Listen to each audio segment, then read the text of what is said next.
ಎಲ್ರಿಗೂ ನಮಸ್ಕಾರ. ನೀವು ನೋಡ್ತಾ ಇದ್ದೀರಾ ಟಿವಿ ವಿಕ್ರಮ. ರೀಪೋ ಸರ್ಪಿಸುವ ಸ್ಪಾಟ್ಲೈಟ್ ಕಾರ್ಯಕ್ರಮಕ್ಕೆ ಸ್ವಾಗತ. ನಾನು ಮುಮ್ತಾಜ್ ಅಬ್ದುಲ್ ನೆಲೆಡ್ಕ. ವೀಕ್ಷಕರೇ, ಎಲ್ಲವನ್ನ ಬಿಟ್ಟು ಇದ್ದಕ್ಕಿದ್ದ ಹಾಗೆ ಪ್ರಿಯಾಂಕಾ ಖರ್ಗೆ ಅವರಿಗೆ RSS ನೆನಪಾಗಿದ್ದು ಯಾಕೆ? ಇದು ಸಾಧಾರಣ ವಿಚಾರ ಅಂತ ಅನ್ಕೊಂಡ್ರ? ಖಂಡಿತವಾಗ್ಲೂ ಅಲ್ಲ. ಪ್ರಿಯಾಂಕಾ ಖರ್ಗೆ ಅವರ ಈ ದಾಳಿಯ ಹಿಂದೆ ಒಂದು ದೊಡ್ಡದಾದಂತಹ ಪಿತೂರಿ ಇದೆ. ದೊಡ್ಡ ದೊಡ್ಡ ವ್ಯಕ್ತಿತ್ವಗಳು ಇದ್ದಾರೆ, ದೊಡ್ಡ ದೊಡ್ಡ ವ್ಯಕ್ತಿತ್ವಗಳು ಇದಾವೆ. ಕೇರಳದಲ್ಲಿ ನಡೆದಂತಹ ಒಂದು ಸಂಚಿನ ಕಥೆ ಇದೆ. ಸೊ ಈ ವಿಡಿಯೋದಲ್ಲಿ ಆ ಎಲ್ಲ ಇಂಟ್ರೆಸ್ಟಿಂಗ್ ಮಾಹಿತಿಗಳನ್ನ ನಿಮಗೆ ತಿಳಿಸಿಕೊಡುವಂತಹ ಪ್ರಯತ್ನವನ್ನ ಮಾಡ್ತೀನಿ. ವೀಕ್ಷಕರ, ಏಪ್ರಿಲ್ 28, 1969 ಕೇರಳದ ಕಣ್ಣೂರಿನ ಒಬ್ಬ ಟೈಲರ್, ಅವರ ಹೆಸರು ವೈದಿಕಲ್ ರಾಮಕೃಷ್ಣನ್ ಅಂತ. ಪ್ರತಿದಿನದ ಹಾಗೆ ಅವತ್ತು ಕೂಡ ತಮ್ಮ ಅಂಗಡಿಯನ್ನ ಕ್ಲೋಸ್ ಮಾಡಿಕೊಂಡು ಮನೆ ಕಡೆಗೆ ಹೊರಟಿದ್ರು. ಅಷ್ಟು ಹೊತ್ತಿಗೆ ರಸ್ತೆಯಲ್ಲಿ ಒಂದಷ್ಟು ಹುಡುಗರು ಅವರ ಮೇಲೆ ಅಟ್ಯಾಕ್ ಮಾಡ್ತಾರೆ, ಹಲ್ಲೆಯನ್ನ ಮಾಡ್ತಾರೆ. ರಾಮಕೃಷ್ಣ ಅವರನ್ನ ಹತ್ಯೆನೇ ಮಾಡಿಬಿಡ್ತಾರೆ. ಆ ಕೊಲೆಗಾರರ ಪೈಕಿ ಒಬ್ಬ ಹುಡುಗ ಆ ಸಮಯದಲ್ಲಿ ಕಮ್ಯುನಿಸ್ಟ್ ಪಾರ್ಟಿಯ ಯುವ ನಾಯಕ ಆಗಿರ್ತಾನೆ. ಯಾರು ಆ ನಾಯಕ ಹೇಳ್ತೀನಿ. ಆತ ರಾಮಕೃಷ್ಣ ಅವರ ಹತ್ಯೆಯ ಮುಖ್ಯ ಆರೋಪಿ ಆಗಿರ್ತಾನೆ. ಪ್ರಕರಣ ಕೋರ್ಟಿಗೆ ತಲುಪುತ್ತೆ. ಆದ್ರೆ ಮೃತ ವೈದಿಕಲ್ ರಾಮಕೃಷ್ಣನ್ ಅವರ ಕಡೆಯಿಂದ ಆರೋಪಿಗಳ ವಿರುದ್ಧ ಬೇಕಾದಷ್ಟು ಸಾಕ್ಷಿಗಳನ್ನ ಸಂಗ್ರಹಿಸೋದಕ್ಕೆ ಸಾಧ್ಯ ಆಗ್ಲಿಲ್ಲ. ಹಾಗಾಗಿ ಎಲ್ಲ ಆರೋಪಿಗಳನ್ನ ನೋವೇ ಬಿಡುಗಡೆ ಮಾಡಬೇಕಾಗತ್ತೆ. ಸುಮಾರು 56 ವರ್ಷದ ಹಿಂದಿನ ಕಥೆ ಇದು. ಆದ್ರೆ ಈಗ ಯಾಕೆ ಇದನ್ನ ಹೇಳ್ತಾ ಇದ್ದೀನಿ? ಖಂಡಿತವಾಗ್ಲೂ ಕಾರಣ ಇದೆ. ವೀಕ್ಷಕರೇ, ಅವತ್ತು ಹತ್ಯೆ ಆಗಿದ್ದಂತಹ ಟೈಲರ್ ವೈದಿಕಲ್ ರಾಮಕೃಷ್ಣನ್ RSSನ ಒಬ್ಬ ಸ್ವಯಂ ಸೇವಕರಾಗಿರ್ತಾರೆ.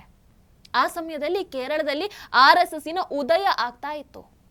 ಇನ್ನೊಂದು ದೊಡ್ಡ ಸತ್ಯ ಏನು ಗೊತ್ತಾ? ಅವತ್ತು ವೈದಿಕಲ್ ರಾಮಕೃಷ್ಣನ್ ಅವರ ಕೊಲೆಯ ಕೇಸಲ್ಲಿ ಪ್ರಮುಖ ಆರೋಪಿ ಆಗಿದ್ದಂತಹ ವ್ಯಕ್ತಿ, ಆ ಕಮ್ಯುನಿಸ್ಟ್ ನಾಯಕ ಬೇರೆ ಯಾರು ಅಲ್ಲ, ಇವತ್ತಿನ ಕಮ್ಯುನಿಸ್ಟ್ ನಾಯಕ Pinarayi Vijayan. Super offer, bumper offer.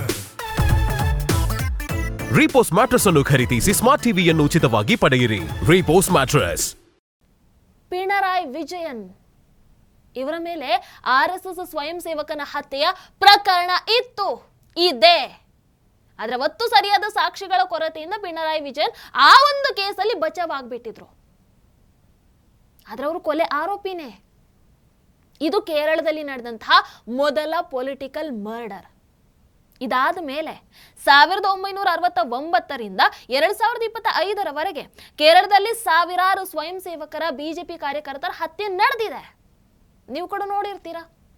ದಕ್ಷಿಣ ಭಾರತದ ಕೇರಳ ಆಗಿರಬಹುದು, ತಮಿಳುನಾಡು ಆಗಿರಬಹುದು, ಆಂಧ್ರ ಪ್ರದೇಶ ಆಗಿರಬಹುದು, ತೆಲಂಗಾಣ ಆಗಿರಬಹುದು, ಕರ್ನಾಟಕ ಆಗಿರಬಹುದು, ಎಲ್ಲ ರಾಜ್ಯಗಳಲ್ಲೂ ಕೂಡ RSS ಕಾರ್ಯಕರ್ತರನ್ನ, ಹಿಂದುತ್ವವಾದಿಗಳನ್ನ ಟಾರ್ಗೆಟ್ ಮಾಡ್ತಾ ಇದ್ದಾರೆ. ನಿರಂತರವಾಗಿ ಟಾರ್ಗೆಟ್ ಮಾಡ್ತಾ ಇದ್ದಾರೆ. ಸಾವಿರಾರು ಮಂದಿಯನ್ನ ಹತ್ಯೆ ಕೂಡ ಮಾಡ್ಕೊಂಡು ಬಂದಿದ್ದಾರೆ. ಇದೇ ಕಾರಣಕ್ಕೆ ದಕ್ಷಿಣ ಭಾರತದಲ್ಲಿ ಇವತ್ತು RSS ವಿರುದ್ಧ, ಸನಾತನ ಧರ್ಮದ ವಿರುದ್ಧ ಅನೇಕ ರಾಜ್ಯಗಳು, ಅನೇಕ ಪಕ್ಷಗಳು ಕೆಲಸವನ್ನ ಮಾಡ್ತಾ ಇದೆ. ಯಾಕಂದ್ರೆ ಇಲ್ಲಿ ಹಿಂದುತ್ವ, RSS ಗಟ್ಟಿಯಾಗಿ ನೆಲೆಯೂರಿದೆ. ಕೇರಳ ಆಯ್ತು, ತಮಿಳುನಾಡಾಯ್ತು, ಈಗ ಕರ್ನಾಟಕದಲ್ಲೂ ಕೂಡ ಸಂಘದ ವಿರುದ್ಧ ಷಡ್ಯಂತರಗಳು ಶುರು ಆಗಬಿಟ್ಟಿದೆ. ಆದ್ರೆ ಪ್ರಿಯಾಂಕಾ ಖರ್ಗೆ ಅವರಿಗೆ ಗೊತ್ತಿಲ್ಲ, ನೀವು ಹೊಡೆಯೋದಕ್ಕೆ ಪ್ರಯತ್ನಿಸಿದಷ್ಟು ಸಂಘ ಮತ್ತಷ್ಟು ಬಲಶಾಲಿಯಾಗೆ ಬೆಳೆಯುವಂಥದ್ದು. ಆರಂಭದಿಂದ ಇಲ್ಲಿವರೆಗೂ ಕೂಡ 100 ವರ್ಷಗಳ ಈ ಪಯಣ ಅಷ್ಟು ಸುಲಭ ಅಂತೂ ಆಗಿರಲಿಲ್ಲ. ಬಹಳಷ್ಟು ಪೆಟ್ಟುಗಳನ್ನ ಸಹಿಸಿಕೊಳ್ಬೇಕಾಯ್ತು, ಕಾಂಗ್ರೆಸ್ಸಿನ ತುಳಿತಗಳನ್ನ ಸಹಿಸಿಕೊಳ್ಬೇಕಾಯ್ತು. ಆದ್ರೆ ಯಾವತ್ತೂ ಕೂಡ ಹಿಂದೆ ನಿಲ್ಲಿಲ್ಲ, ಇಟ್ಟ ಹೆಜ್ಜೆಯನ್ನ ಹಿಂದೆ ಇಡ್ಲಿಲ್ಲ. ಮುನ್ನುಗ್ತಾನೆ ಬರ್ತಾ ಇದೆ. 100 ವರ್ಷಗಳನ್ನು ಇವತ್ತು ಪೂರೈಕೆ ಮಾಡಿದೆ. ಇನ್ನೆಷ್ಟು ವರ್ಷಗಳು ಈ RSS ಮುಂದೆ ಸಾಕ್ತಾನೆ ಇರುತ್ತೆ, ದೇಶ ಧರ್ಮದ ಸೇವೆಯನ್ನ ಮಾಡ್ತಾನೆ ಇರುತ್ತೆ. ವೀಕ್ಷಕರೊಮ್ಮೆ ಕೇರಳದಲ್ಲಿ ಏನಾಗಿತ್ತು ಅನ್ನುವಂಥದ್ದನ್ನ ನೋಡೋಣ. ಇಂದಿರಾ ಗಾಂಧಿ ಅವರು ಎಮರ್ಜೆನ್ಸಿಯನ್ನು ತಂದಾಗ ಕೇರಳದಲ್ಲಿ ಕಮ್ಯುನಿಸ್ಟ್ ಪಾರ್ಟಿ ಇರುತ್ತೆ.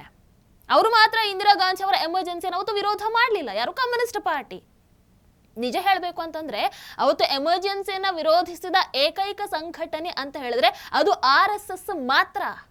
ಯಾವಾಗ ಕೇರಳದಲ್ಲಿ ತಮ್ಮ ಕಮ್ಯುನಿಸ್ಟ್ ಪಕ್ಷ ಎಮರ್ಜೆನ್ಸಿಯನ್ನು ಒಪ್ಕೊಳ್ಳುತ್ತೋ ಆಗ ಯುವ ಕಮ್ಯುನಿಸ್ಟರ ಹೃದಯ ಒಡೆದು ಹೋಗುತ್ತೆ. ಆ ಯುವ ಶಕ್ತಿಗೆ ಕಮ್ಯುನಿಸ್ಟ್ ಪಾರ್ಟಿ ಇಷ್ಟ ಆಗ್ಲಿಲ್ಲ. ಅವರು ಕಮ್ಯುನಿಸ್ಟ್ ಪಾರ್ಟಿಯಿಂದ ಹೊರಗೆ ಬರ್ತಾರೆ. ಅವರಿಗೊಂದು ವಿಷಯವತ್ತ ಅರ್ಥ ಆಗುತ್ತೆ, ಇವರು ಕೇವಲ ನಮ್ಮನ್ನ ಬಳಸಿಕೊಳ್ತಾ ಇದ್ದಾರೆ ಅಷ್ಟೇ. ಕಮ್ಯುನಿಸ್ಟ್ ಪಾರ್ಟಿ ನಮ್ಮನ್ನ ಬಳಕೆ ಮಾಡ್ಕೊಳ್ತಾ ಇದ್ದಾರೆ.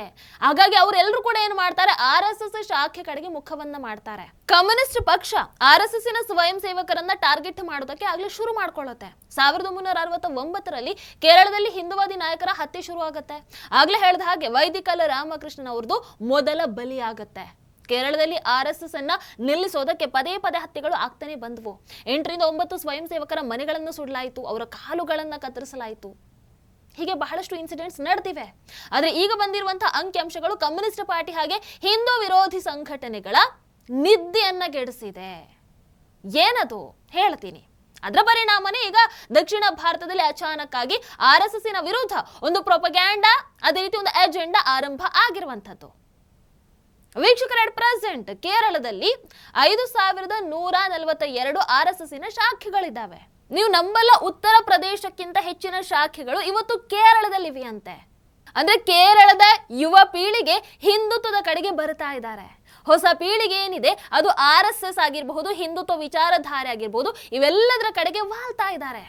ಅವರೆಲ್ಲರೂ ಕೂಡ ಭಾರತದ ಸಂಸ್ಕೃತಿಯನ್ನ ಅರ್ಥ ಮಾಡ್ಕೊಳ್ತಾ ಇದ್ದಾರೆ, ಒಪ್ಕೊಳ್ತಾ ಇದ್ದಾರೆ, ಅಪ್ಕೊಳ್ತಾ ಇದ್ದಾರೆ. ಅಂಡ್ ಇದು ಮುಂದೊಂದು ದಿನ ಈ ಕಮ್ಯುನಿಸ್ಟರಿಗೆ ದೊಡ್ಡ ಹೊಡೆತವನ್ನ ಕೊಡುತ್ತೆ, ಅದು ಅವ್ರಿಗೆ ಗೊತ್ತು. ಹಾಗಾಗಿ ಕಮ್ಯುನಿಸ್ಟ್ ಪಕ್ಷದ ಮೀಟಿಂಗ್ಸ್ ಗಳಿಗಾಗ್ತಾ ಇವೆ, ಇಸ್ಲಾಮಿಕ್ ಸಂಘಟನೆಗಳು ಕೂಡ ಜೊತೆಯಾಗಿವೆ.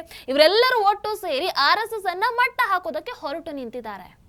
ಕೇರಳದಲ್ಲಿ ಶುರುವಾದಂತಹ ಇವರ RSS ಟಾರ್ಗೆಟ್ ಅಜೆಂಡಾ ಈಗ ಕರ್ನಾಟಕದವರೆಗೂ ಕೂಡ ತಲುಪು ಬಿಟ್ಟಿದೆ.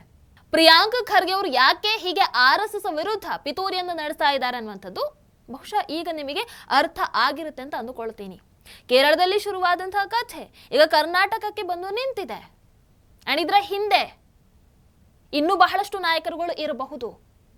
ರಾಹುಲ್ ಗಾಂಧಿ ಅವರ ಕುಮ್ಮಕ್ಕು ಇದೆಯಾ ಅಥವಾ ಇನ್ನು ಬೇರೆ ಯಾರ ಕೈಗಳಿವೆ ಗೊತ್ತಿಲ್ಲ. ಅದರೊಂದು ಪಿತೂರಿ ಅಂತೂ ನಡೀತಾ ಇದೆ. ಇಲ್ಲ ಅಂತ ಅಂದ್ರೆ ಆಲ್ ಆಫ್ ದ ಸಡನ್ ಇಷ್ಟು ದೊಡ್ಡ ಮಟ್ಟದಲ್ಲಿ ಯಾಕೆ ವಿರೋಧಗಳು ವ್ಯಕ್ತ ಆಗಬೇಕು? ಯಾಕೆ RSS ಬ್ಯಾನ್ ಮಾಡೋ ಹಂತಕ್ಕೆ ಹೋಗಿ ನಿಲ್ಲಬೇಕು? ಯೋಚನೆ ಮಾಡಬೇಕಲ್ವಾ? ಆದ್ರೆ ಅವ್ರಿಗೆ ಗೊತ್ತಿಲ್ಲ, ಉತ್ತರ ಭಾರತದ ರೀತಿಯಲ್ಲೇ ದಕ್ಷಿಣ ಭಾರತದಲ್ಲೂ ಕೂಡ ಹಿಂದುತ್ವ ಜಾಗೃತ ಆದರೆ ಮುಂದೊಂದು ದಿನ ಇವರ ಸರಕಾರಕ್ಕೆ ಮಾತ್ರ ಅಲ್ಲ, ಇವರ ಶಾಸಕ ಸ್ಥಾನಕ್ಕೆ ಕೂಡ ಕಂಟಕ ಇದೆ. ಅದಕ್ಕೋಸ್ಕರ ಇವತ್ತು ತಿಪ್ಪರ್ ಲಾಗವನ್ನ ಹಾಕ್ತಾ ಇದ್ದಾರೆ, ಬೇರೆ ಬೇರೆ ರೀತಿಯಾದಂತಹ ಪಿತೂರಿಗಳನ್ನು ನಡೆಸ್ತಾ ಇದ್ದಾರೆ. RSS ಅನ್ನ ಹಿಡ್ಕೊಂಡು ತಮ್ಮ ಸ್ಥಾನವನ್ನ ಭದ್ರಗೊಳಿಸುವಂತಹ ಪ್ರಯತ್ನವನ್ನ ಮಾಡ್ತಾ ಇದ್ದಾರೆ. ಆದರೆ ಎಷ್ಟೇ ಪ್ರಯತ್ನವನ್ನ ಪಟ್ಟರೂ ಕೂಡ RSS ದೇಶಕ್ಕಾಗಿ ಸೇವೆಯನ್ನು ಸಲ್ಲಿಸ್ತಾ ಇರುವಂತಹ RSS ಅನ್ನ ಯಾರಿಂದ ಕೂಡ ತಡೆಯೋದಕ್ಕೆ ಸಾಧ್ಯ ಇಲ್ಲ. RSS ಅನ್ನ ಯಾರಿಂದ ಕೂಡ ಮುಟ್ಟೋದಕ್ಕೆ ಕೂಡ ಸಾಧ್ಯ ಇಲ್ಲ. ಇದು ಪ್ರಿಯಾಂಕ್ ಖರ್ಗೆ ಅವರಿಗೆ ಅರ್ಥ ಆದ್ರೆ ಬಹಳ ಒಳ್ಳೆಯದು. ನೀವೇನಂತೀರಾ? ದಯವಿಟ್ಟು ಕಾಮೆಂಟ್ ಮೂಲಕ ತಿಳಿಸಿ. ಹಾಗೆ ವಿಡಿಯೋ ನಿಮ್ಮ ಇಷ್ಟದಲ್ಲಿ ಲೈಕ್ ಮಾಡಿ, ಶೇರ್ ಮಾಡಿ. ನಮಸ್ಕಾರ. Repos Super Offer. Repos Bumper Offer. Repose mattress ಅನ್ನು ಖರೀದಿಸಿ ಸ್ಮಾರ್ಟ್ ಟಿವಿಯನ್ನು ಉಚಿತವಾಗಿ ಪಡೆಯಿರಿ. ರೀಪೋಸ್ ಮ್ಯಾಟ್ರೆಸ್. ಟಿವಿ ವಿಕ್ರಮ, ದೇಶ ನಿಮ್ಮ ಕೈಯಲ್ಲಿ. ಈ ಕಾರ್ಯಕ್ರಮ ನಿಮಗೆ ಇಷ್ಟ ಆಗಿದ್ದಲ್ಲಿ ಲೈಕ್, ಶೇರ್ ಹಾಗೂ ಕಮೆಂಟ್ ಮಾಡಿ. ಟಿವಿ ವಿಕ್ರಮದ ಕಾರ್ಯಕ್ರಮಗಳನ್ನು ನಿರಂತರವಾಗಿ ವೀಕ್ಷಿಸಲು ಸಬ್ಸ್ಕ್ರೈಬ್ ಮಾಡಿ, ಬೆಲ್ ಐಕನ್ ಒತ್ತಿ.